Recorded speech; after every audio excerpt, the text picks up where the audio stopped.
Welcome to the Roswell Business Podcast. On this episode, we speak with Sheila Crossley, a little bit about her life, her businesses, and words to live by. Enjoy.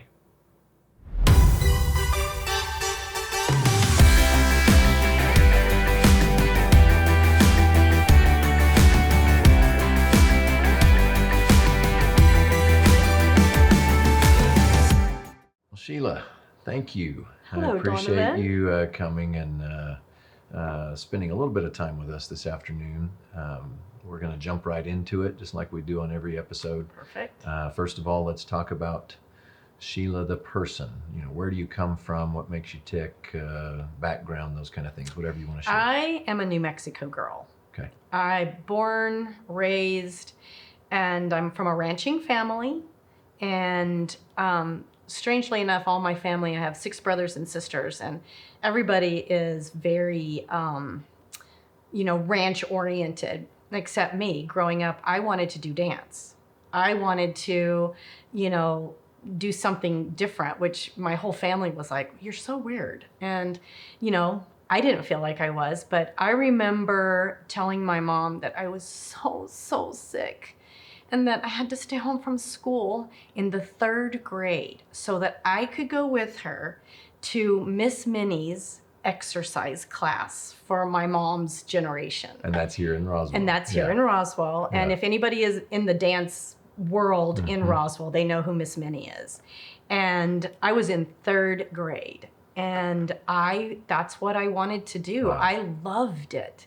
Everything about it, the movement, the camaraderie. And so I didn't know it, of course, at the time, but my mom, bless her heart, she was born and raised on a ranch, and I wanted to dance. And so she took me to all my dance lessons and then forced my older sister to also go to dance, which she didn't love. But that was kind of a start for me. And again, strangely enough, I have a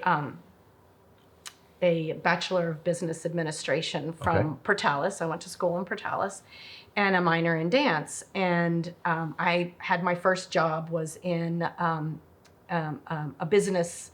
It was in a marketing in Dallas, Texas, and I just wasn't happy. Wow. So my mom called me and said, "Come with me to this fat farm in Southern California. Please come with me." I'm like, "Ugh, a fat farm? I don't even know what that is." I was going to say, what is a fat farm? Yeah. That's what they called it. It was a health resort. Okay. But this was so I was just out of college. So that was in 79. Uh-huh. And my mom just begged me to go with her. And I finally said, okay, fine. I met her there, knew without question that was where I needed to be. That was where I was supposed to be. That was every fiber of my being. And it was, so a health resort is all good food, no pesticides. Okay. Everything is grown on the grounds. We did hikes, we did classes, we did pool exercises, and it was the whole health parameter of it just drew me in. And so I applied for a job while I was there for the week. And so you're just visiting and already applying for a job. So I applied for a job, and they said, well, have you ever taught before? And I was like, oh, yes, I have. I just need to brush up a little bit, which I had never taught in my life. And I thought, I can do it. And so I went, they didn't hire me. I was so disappointed. I went back to Dallas, and I got a phone call 2 weeks later that they did want me. And so I gave my notice, came back to Roswell, loaded all my stuff up, and practiced on my mom and my auntie at the YMCA every single day until I left for Rancho La Puerta. Wow. And started off as the worst instructor they've ever known. And how cool that your family was willing to suffer through that for you. They did. So that's my background. That's that's what puts you into what you do in life and your passions. Tell me about, obviously, I know a little bit, not a ton, but your family's Roswell through and through. Yes. What does that mean to you? Well, people that maybe come into Roswell may not have the absolute love that those of us who were raised here do. It's such an unusual community. And there are so many good things. And there's the agriculture community, and, which I've known my whole life. There's just so much more. There's so much. It's a diverse community, and it's a very welcoming community. And I didn't know that I would come back here, but I wasn't opposed to it because I love it. So it means, the community of Roswell is so endearing. Yeah. I think, to me. I love it here. So what was it like growing up in a ranching family? Because that's not as common in our world as it used to be, and so I know that some people that's very intriguing to them because it's a little more foreign to their concepts. Ranching is, I don't know how to explain. It's almost like the smell of dirt is just so, I don't know, homey. Okay. And when I was growing up, all of us, my mom had 7 kids in 9 years. So we're all a year apart. So we were a pack. And so my mom said, the girls either ride with the men or they help in the kitchen. So you probably could guess what we did. We rode with the men. And so we would be out on horseback early in the morning to ride. And so my sisters, I'm talking 4:30 in the morning, because in order to round up sheep, you wanted to get out there early. And we had a long way to go. And so my sisters were there. They had their horses saddled. Everybody did. And I was just not as fast as everyone. I just didn't have that. And my brothers would be standing there. They're all younger than me. They put their hands like this. Come on, sissy. Come on. Get your little butt up there. And so I would go and ride with them. And so it's the concept of nature. Okay. The love for nature, and it's all of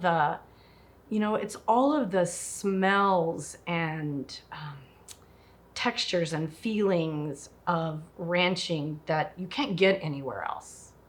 And I spent quite a bit of time in New York City, strangely enough. Wow. And the smell there and the textures and is like opposite ends of the spectrum. Okay. And so growing up in a ranching family, it's all really the same. When you say family, it doesn't matter where you grow up. When you have that concept of family, we were outside, happened to be outside a lot, but you could be outside at your neighbor's swimming pool and still have that sense of camaraderie and love and family.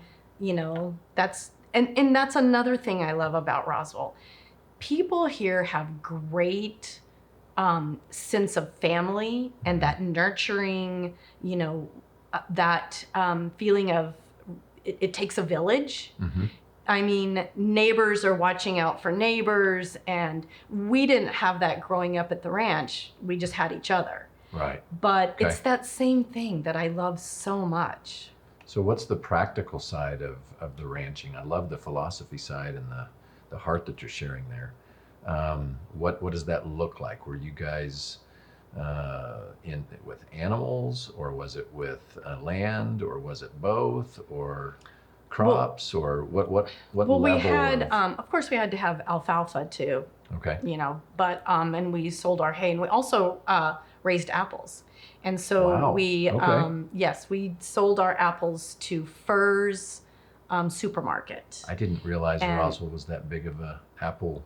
Well, we're up toward Mayhill and Cloudcroft area, so we're up a little bit. Yeah. Our ranch. Okay. So it was a great apple. A little more favorable for apple trees. Mm-hmm. Got it. And we had mainly sheep. My grandparents raised sheep for fine wool, and then we also had cows. So you know how to do the shearing and all that kind of stuff? No, No, you didn't get into that? Did I not just say I wanted to dance? No. Okay. No, I was in the barn, playing, with my brothers and sisters, which we were not supposed to be in the barn because we all have allergies, but it was so much fun. And, I rode, I did my part when I had to, but I'm not the one, I don't know if you know the term city slicker. That's what they used to always tease me about. Right. And because I was a little bit different, but no, I did not shear, nor did I milk the cows. Okay. I mean, I went if anybody wanted me to sit and talk to them. I'd be happy to, while they did. So I guess the privilege of having a larger family afforded you that little bit of flexibility. Mm-hmm. Okay. I pulled my weight. Yeah. But I didn't go. And my family was wonderful. I mean, my siblings would go to one dance recital a year, and that is it. But they would, by golly, they would go. So that made for a decent drive just to come down here for classes and things. We lived here during the school year. Okay. And then weekends, and when we had to, when we harvested the apples, we did the apple picking, we would have to be out of school in September. I think it was, September-ish, to help with the apple picking. But we just did. It was a well-run ranch from my grandfather from the start. Okay. Our job was everybody had to work. So you had to figure out, whose job, who you're going to be helping for the day or for the week or for, what's on the schedule and what is your part in it. I'm sure that a lot of that has helped shape in how you do business and conduct your companies and things that you've done over the years, and how you build a village and everybody contributes and does their part, or how has that played out for you? I think that the ranch gave me the sense of, I think, love for the earth. Okay. And I think that goes hand in hand with fitness. I was never the best one to ask. Well, I'm not even sure I was ever asked to help, because I really wasn't that. Everybody just knew. Yeah. Okay. I mean, if it was something that was simple, they point me in the right direction and I do my job. But what I get from it is that entire sense of community and love for the outdoors, and connecting to the earth. Mm-hmm. Even now, it's really important to me to eat range-free, pesticide-free, and range-fed or grass-fed beef. And it's important. I have my tomato plants so that I have, tomato bases for my soups and, things like that. That's what I got from the ranch. Okay. And, my grandmother had a garden, and around the apple orchards, around the trees, we had wild asparagus. And so my grandmom would send us out with butcher knives, even the youngest ones, and paper sacks, and taught us how to tap, tap, tap. And when the knife goes right through, that's how you pick the asparagus. And we had never knew that. Okay. We had asparagus every single meal, and so now I still love asparagus. But so we'll transition from there. You're at business school. You then end up getting an opportunity in Dallas. However, all that plays out, but real quickly you shifted from business into fitness, and did you go back? Did you do fitness for the rest of your life since then, or how did this play out?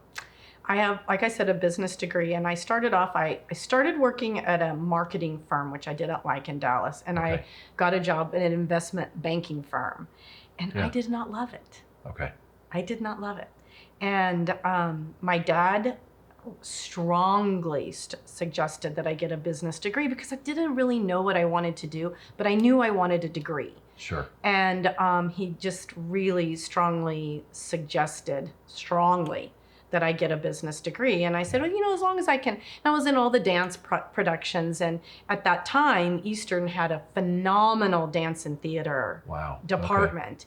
Okay. And so I did that. And then when I was in Dallas, it was just very stressful. I was on the 41st floor of the Republic National Bank, and I couldn't get myself grounded. I didn't ever feel like I was part of something, and I never felt like all of the things that I love so much were completely moot. I mean, it was just a concrete world. Wow. And I didn't love it. And so you go on this trip out to California. Sounds fun, exciting. Hey, I get to go play with things that I enjoy, and suddenly, this is it? I walked on to the property, and you walk through these gorgeous, gorgeous grounds, and you've got all the farms on one side, and you've got beautiful flowers and pergolas and draping vines, and then everybody talks fitness, and everybody talks about growing things and how do you best live your healthiest life, and what does that mean to you, and how do you bring it about, and what are our bodies capable of? Okay. What are they capable of? And so while I was there, I learned that I could do a lot physically. Yeah. And I mean, I've always been strong, and I think that farmers and ranchers and people that are involved in that agricultural community are strong mentally and physically.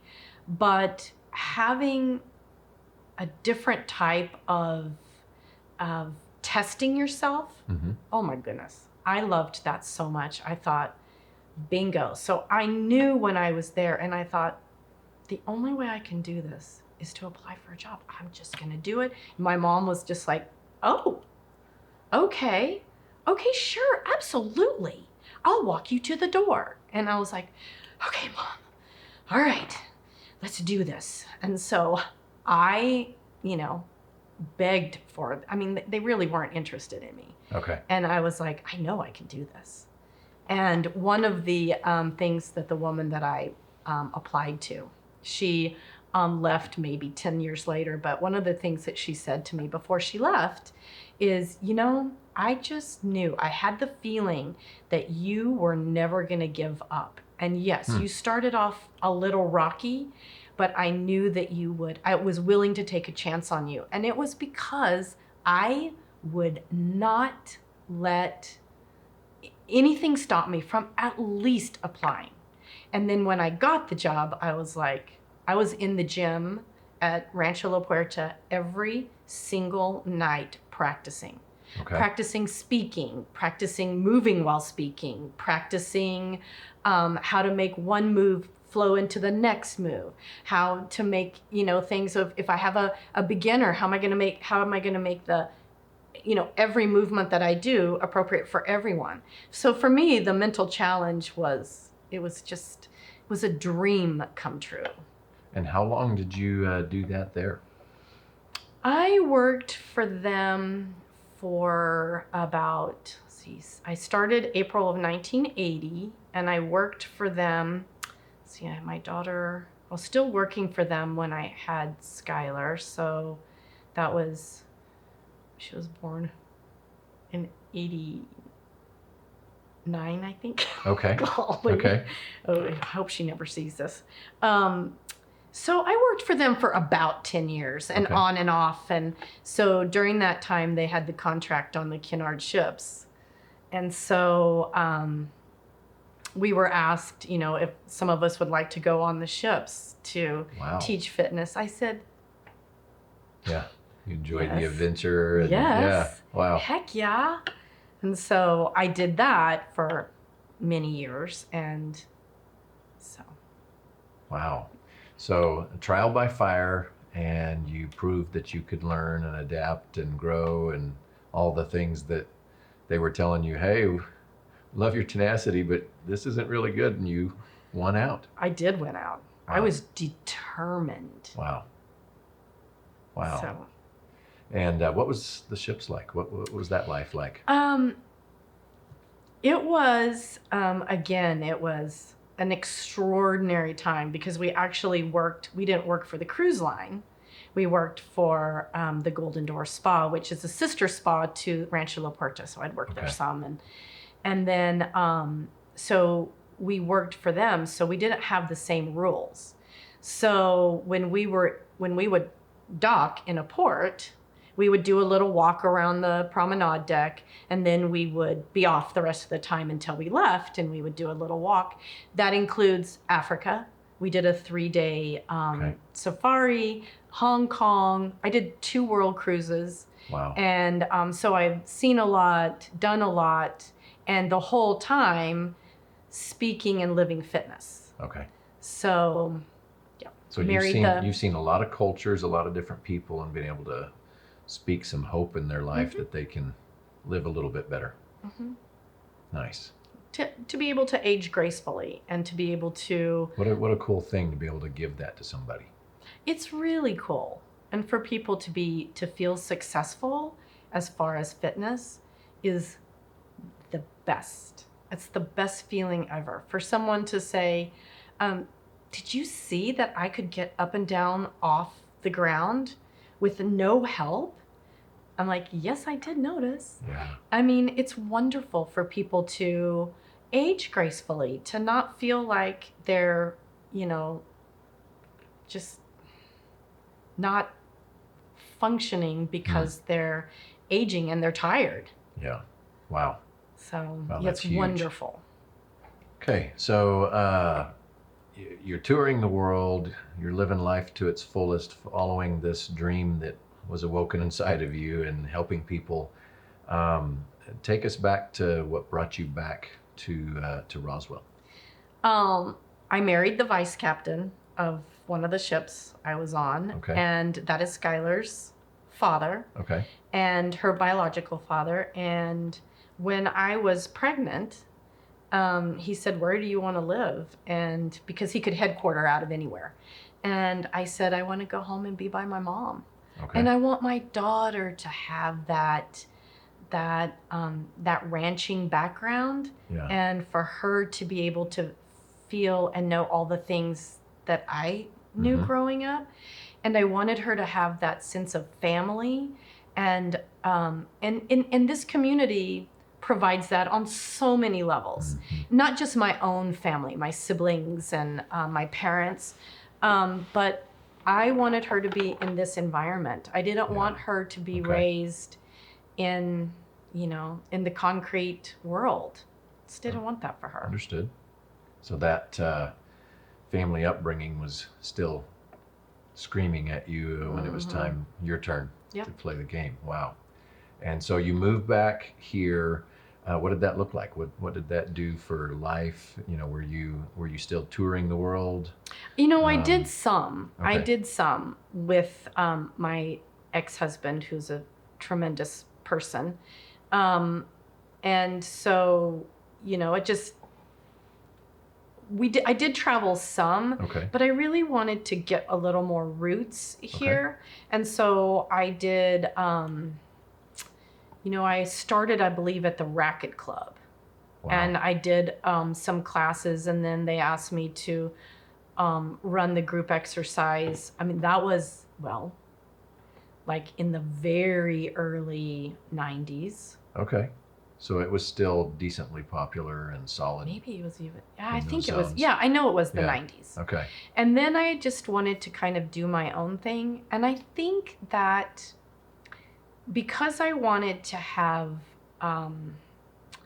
more involvement, meaning, okay, everybody, let's talk about a nutrition thing. And because every time I've started a business, which I have the same business, it's just morphed into different things. And I think it's really that sense of community, no matter where you start, whether it's fitness or whatever, especially fitness, and fitness meaning the whole health genre. Okay. I think when you have discussion about what works for some people, what doesn't work, how do you make things better, where do you go? So, I've always tried to incorporate that too, because it's part of health that's so important, your nutrition. And it's not just nutrition, it's learning to be successful with your eating habits. Yeah. And that's different than anything else. And it means a little bit of, you have to study, and it's a learning curve, of course. And so I wanted to incorporate that, and I felt like I could do it better if I had the business on my own, where I had a little bit more control of that. Yeah, that makes sense. Not control of my people, but control of, hey, I've had these questions. So why don't we have a quick little meeting at noon, everybody bring your sandwich, and let's talk about it a little bit. Please give me some ideas. That's our topic. Let's see what everybody thinks or has had experience with. Now a word from this episode's sponsor. At the Roswell Chamber of Commerce, our mission is to promote economic and social prosperity, assist business development and tourism, and foster community spirit and pride. We do this by providing our members business after hours, ribbon cuttings, and grand openings. When you stop by, you will be greeted by our friendly staff. If you are interested in becoming a member, please contact us. We are located at 131 West 2nd Street in Roswell, New Mexico. And our phone number, 575-623-5695. So you just decided and said, yep, we're just going to go for it. Mm-hmm. I just wanted to do my own thing. Yeah. And how did that go? Well, like I said, it's morphed. Okay. But I think that because of my ranching background, my love of that environment, plus, which is exactly the same as Rancho La Puerta, the health resort that I worked at, but different. Okay. But the same. It's that same connection to the earth. And then wanting to do something on my own and trying to figure out how to connect all of that, connect the dots, and make it appropriate for this environment, for Roswell. So it's morphed from just being group exercise to originally, when I was at the health resort, I did a lot of personal training. And then I just, decided I would just do group exercise for a while, and then decided to go back into, people needed more. The group exercise is probably my favorite, but when you have a big group, sometimes people need more than just that surface learning. Yeah. They need to have it, bring it into specifically their life and their issues and their injuries or preventions. So I did that. So it's kind of morphed from more group exercise into a little more personal training. And now it's both.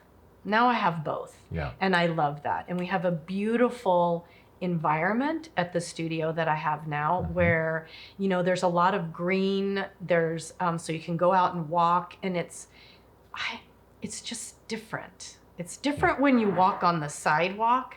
Even walking on the hike and bike trail is wonderful in comparison to walking on the street. Yeah. Our hike and bike trail is awesome. Awesome. So the studio that I have now, we have a lot of green around it, and it's really pretty and welcoming, and I love that. Nice. And so over the decades, I heard a little bit of that. What have you found? And we'll talk about just the actual application of what you do, but what have you found that you've shaped and morphed, and what is your groove now? What is your main groove in how you help people through this? Because I know you said you approach it from nutrition and the fitness side together as a married deal, which as we get older, we usually learn that those are the same thing, but it's not always taught that way. Not really nutrition. I'm not a nutritionist. Okay. I do more of a healthy habits or a smart eating or basically, what are you putting in your body? What are you putting in your body, and what is your blocking? What is it that is hindering you from becoming successful, from you getting your goals? So now it is more of a combination of healthy eating habits and fitness, and because they have to be hand in hand. And so they have to be. In order to be successful, in order to be really healthy, you have to have your gut health. You have to have, there's just so much. And so, it's most always when we have a small group working out, that's most always the topic of conversation. Well, I went out of town and, we ate a lot of sugar. And so we talk about, well, okay, how could you possibly have made that a little better? Could you have had a little bit less, of the sugar? And, if so, how could you have made it just a little bit better? And what does that mean? So that's always in the forefront for me is having better habits. And that goes with fitness and nutrition or eating habits. In your fitness, you have to, anybody who's healthy has to find what they enjoy and find a facility that is welcoming to them, that they walk in, like me walking in at Rancho La Puerta. You walk in the door and you feel welcomed. You walk in the door and you feel like, oh my gosh, this place is so awesome. It's so cool. And you kind of know that's your place. Wow. Yeah. And it's different for everyone. You might like the big gym, and the next person might like,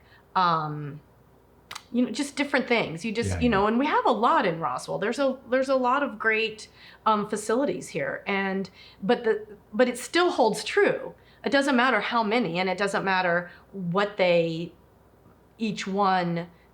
claim to fame is. If you walk in the door and and you just feel alone, you just don't feel like you belong there, then you don't belong there. You need to keep looking. And the thing is, look everywhere. Look online and see what all is available in Roswell and go check them out. I promise you, one is going to feel like that's the right place for you. That's an interesting statement, because we don't always hear that. And clearly over your life, it not only happened early, but you've toured and lived and been all over different places to have seen the difference in that. That's an interesting statement. So that springboards into a thought that I had too. You come back to a smaller town to do something that isn't always the most popular thing with everybody when we talk about fitness. A lot of us like being lazy and not attacking our bodies properly or feeding it properly or all those things that you're teaching. How have you sustained for decades in a smaller environment when it's not always the most popular thing to be doing?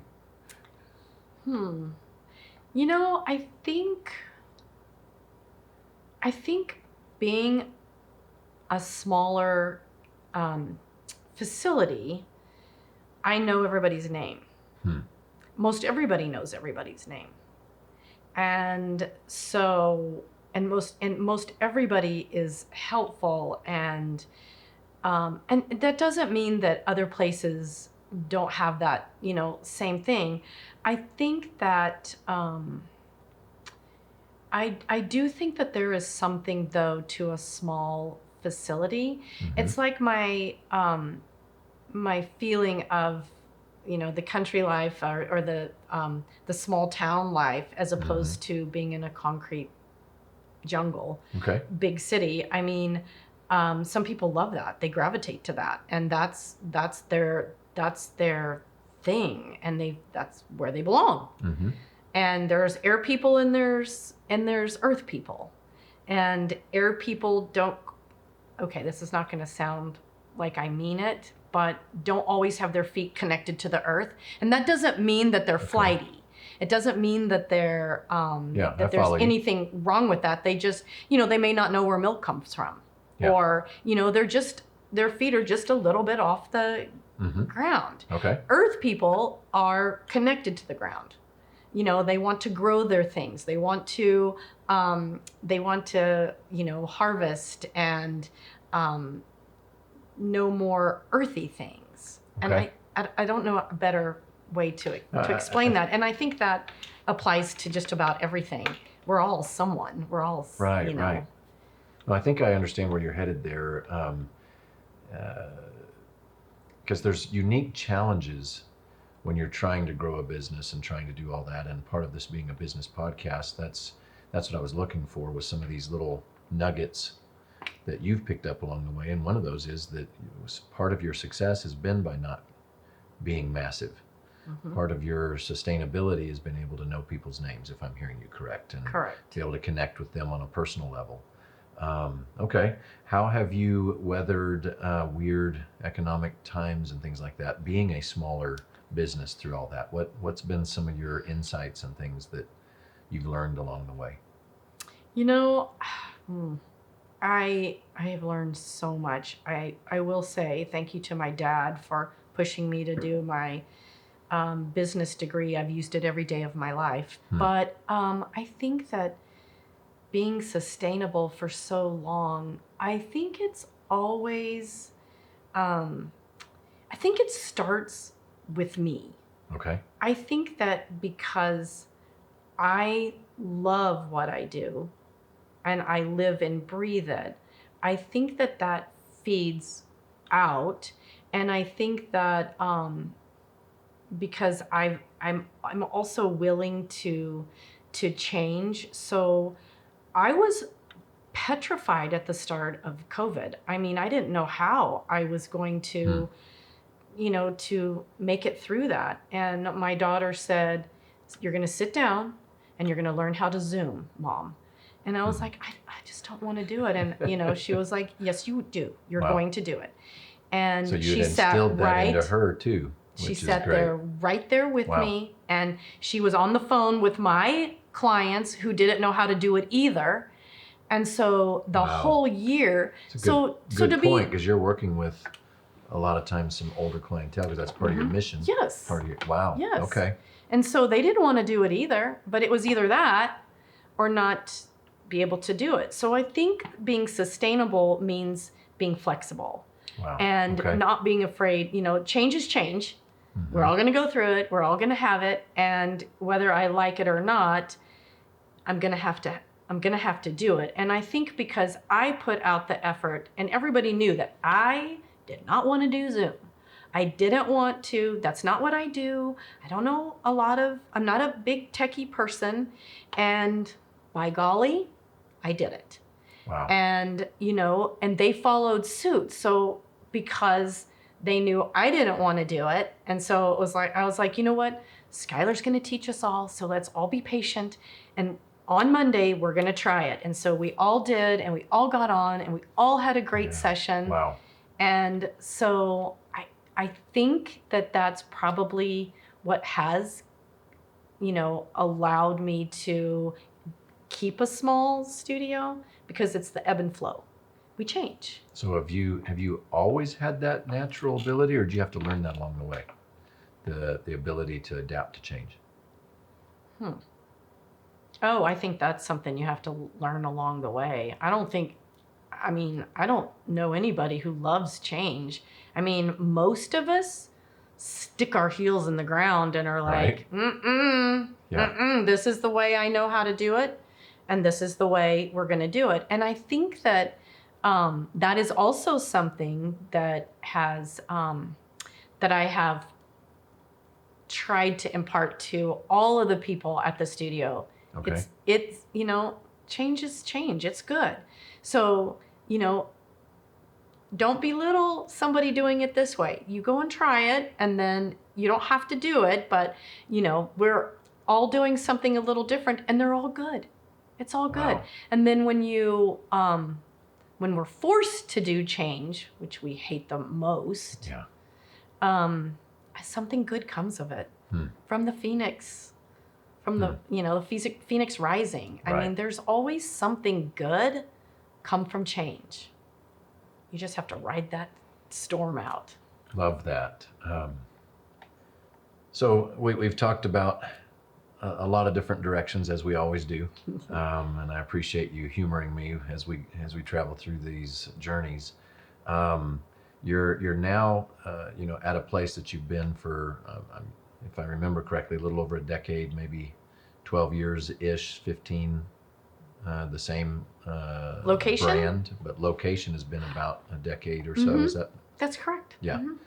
And that's been able to become a true home that has settled, and you're expanding, and like you said, you're growing all these other things around there, and it's really cool. In this phase of the game, because you've got, what are we looking at? Almost 40 years of practice with this? 41. Okay. What are some of the things that, for those of us that tune in, to a podcast like this and are listening about, well, I'm a manager, I'm a business owner, I'm a, all these things, what are some things that you picked up along the way? And we've already hit a few, but that you would say, these are really cool things that not necessarily I wish I would have known, because most of us go, well, we wouldn't have, but, if I could say to myself or say to someone, here's these little nuggets of truths that I've picked up, what might those be? Well, I mean, we've hit on so many of them that, don't be afraid of change, and to take the bull by the horns, and, and as a business person, that's probably, as much as I hate to admit it, that's my weakest, that's a weakness of mine. So let's hit that then. I'm not really. How do you attack that weakness? What are you doing? What are the, because most business owners are not good at business. When I told you that I spent a lot of time in New York, and because we headquartered out of New York on the ship, is usually New York, Southampton, going across the Atlantic, blah, blah, blah. So I had a friend that was at Rancho La Puerta with me that lived in New York and who was a photographer. And so she said, and she was a sports photographer, and mostly for Nike and Bud Light, actually. And I would go and visit her. And the first time I visited her, she said, I can't do anything from 9 o'clock to 12 o'clock. I do nothing. I'm going to get my coffee. We can have coffee, and then she locked herself in her workroom, her office, and I heard her talking to people on the phone, and she was selling herself, and she was for jobs, for photography jobs, and the things, can I just bring by my portfolio for you to see? And she did call after call after call after call, selling herself. And I thought, wow, that is work. That is amazing. And so as I started my own business and things cropped up that I didn't know. I didn't even know where to start. And I thought, let's pretend you're Tracy. Get on the phone and just say, I don't know how to do this. If this person can't help me, I know that they'll send me here, they'll send me there, they'll send me there. Just get on the phone. Don't procrastinate. Somebody's going to help you. Wow. And that has been one of the things that I have learned, and I have tried to apply that every single day. Even if it's calling one of my trainers because I have a question about this or a question about that. And or if it doesn't matter what it is. If you come up with a business issue of anything that has to do in your business and you're not sure about it, you got to get on the horn and start, figuring that out. And that has been the hardest thing. So when I heard her doing that, and I thought, wow, try to do it. Try to call people and try to sell yourself. That is so hard. And I wanted to, I wanted to do certain things when I was doing my traveling, and I wanted to I just wanted to do this travel thing. And so I didn't know how to do it. I didn't know where to start. And I just started. And they're like, well, what makes you think you can do it? You know, you just take it, you know, it's sitting right there and sweating bullets and you just start talking. Yeah. And just, you have to sell yourself or whatever it is that's your issue. Or, you know, sometimes I just don't understand a lot of technical things. And so sometimes, you know, I'll have to, you know, I take my computer to a certain place here and I always tell him, you know, okay, you're going to have to back up because you know I don't understand that. I don't understand, but I am going to try. I've got my notepad so that I can look back on it when I get myself confused again. And excuse me, he'll slow down and, you know, speak to me like I get, but it's embarrassing to say, I don't know how to do that. But you have to just put your foot out there and do it. So you've learned how to get over that though. Okay. Wow. I think that was probably my hardest thing to learn is to get out there and just do it. Wow, that's good. Yeah, procrastination and or avoidance is a brutal thing.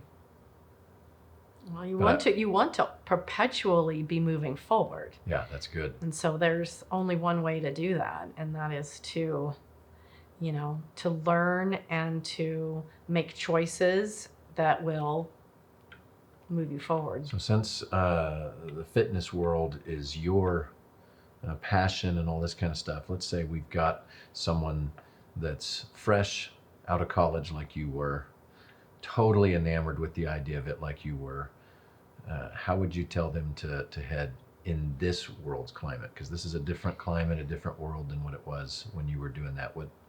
One foot in front of the other. And I think that that finding, so if there's somebody that really wanted to be in the fitness realm, I would say, first of all, what's your passion? You know, there's so many areas of fitness. What's your passion? And what are you willing to share and how are you going to share it? And how are you going to, and who are you going to share it with? So if you're going to share it, is it going to be absolutely everyone? Are you going to cut that off and categorize it as, you know, I want to do sports fitness, or I want, for myself, I want to see people age gracefully, have functional fitness where they can get up and down easily, where they see changes in themselves. There's so many things that you can be passionate about. So find what you are, and you don't always know. That means you're going to have to try things that you don't necessarily want to do. And it's just like anything else. You mark it off. You know, I did not really like yoga.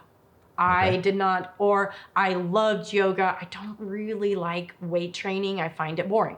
Okay, fine. Okay. So, you know, weight training is kind of where it's at, meaning even for the elderly population, all of us have to have some kind of weight-bearing exercise. That's imperative. So that's always a good thing.